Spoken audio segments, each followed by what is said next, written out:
warahmatullahi wabarakatuh. Salam sehat untuk kita semua, salam jas merah untuk pecinta sejarah. Pada video kali ini kita akan mengulas materi sejarah kelas 10 masih dengan tema kehidupan manusia praaksara, khususnya tentang zaman logam di Indonesia.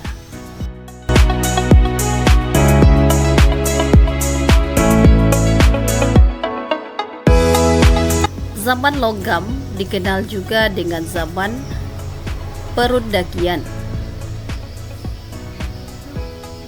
yaitu akhir zaman praaksara di mana manusia telah terampil mengolah dan membuat alat-alat dari logam. Zaman logam di Indonesia dibagi menjadi dua periode. Yang pertama zaman perunggu, yang kedua zaman besi. Yang pertama kita lihat zaman perunggu.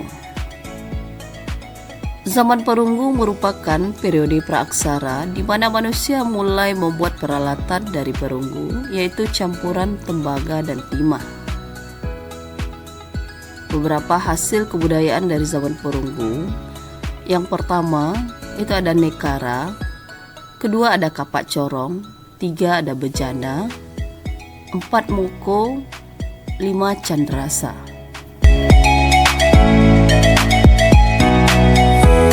Nekara itu merupakan gendang perunggu berbentuk seperti dendang yang berfungsi sebagai alat musik untuk ritual upacara, alat tukar, dan simbol status sosial.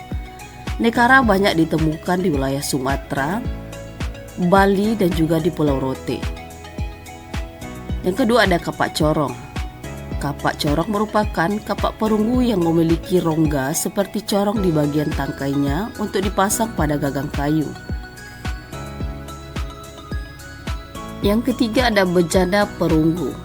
Merupakan benda berbentuk seperti gitar Spanyol tanpa tangkai atau periuk langsing. Digunakan untuk upacara keagamaan dan dihiasi pola hiasan seperti huruf J atau pilinan. Ini banyak ditemukan di Madura dan di Sumatera. Yang keempat ada moko. Moko merupakan nekara kecil dari perunggu berbentuk seperti gendang lonjong dengan bagian atas dan bawah tertutup. Berfungsi mulai dari mengiringi upacara adat, membayar denda, hingga sebagai simbol status sosial.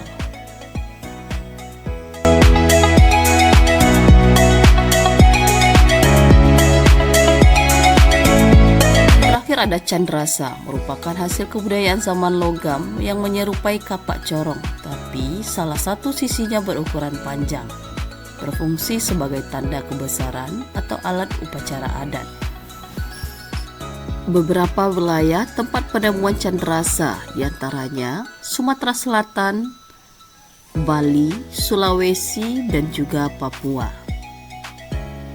Nah, selanjutnya zaman besi merupakan periode praaksara yang ditandai dengan penggunaan besi untuk membuat alat dan senjata.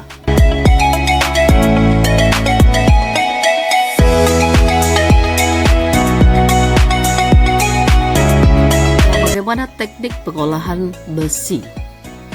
Ada dua teknik pengolahan besi yang populer. Yang pertama teknik bivalve atau teknik setangkup. Yang kedua teknik eserpedu atau teknik lilin.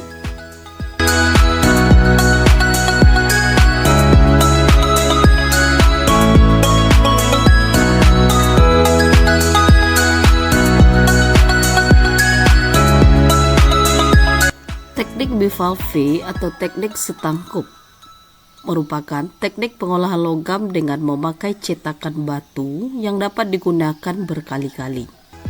Prosesnya adalah: yang pertama, sediakan 2 buah cetakan dari batu. Yang kedua, rapatkan kedua bagian cetakan dan mengikatnya dengan tali. Yang ketiga, menuangkan lelehan besi ke dalam cetakan.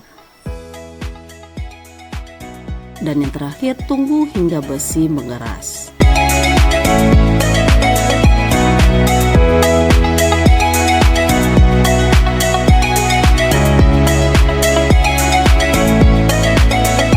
Yang kedua, teknik eserpedu atau cetakan lilin.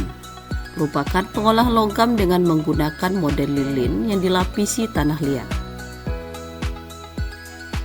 Prosesnya adalah yang pertama membuat model benda dari lilin. Yang kedua, rapatkan kedua bagian cetakan dan mengikatnya. 3. Melubangi cetakan di bagian atas untuk jalan keluar lilin. Yang keempat, membakar cetakan hingga keras dan lilin di dalamnya mencair dan keluar. Yang kelima, menuangkan lelehan besi ke dalam cetakan melalui lubang yang dibuat. Yang terakhir, tunggu besi mengeras.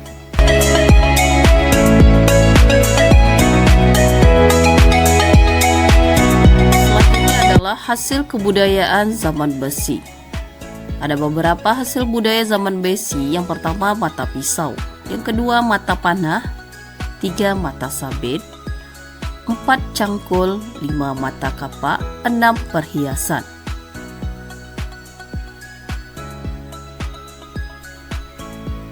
Mata pisau dapat digunakan untuk keperluan sehari-hari, sedangkan mata panah dapat digunakan sebagai senjata saat melakukan perburuan.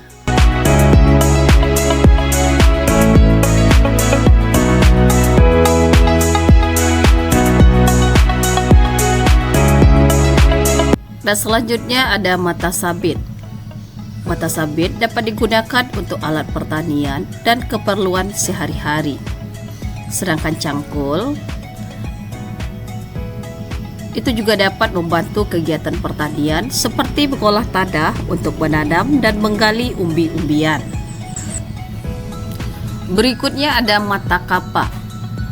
Mata kapak dapat digunakan sebagai alat pemotong kayu, pemahat, alat berburu hingga simbol keagamaan.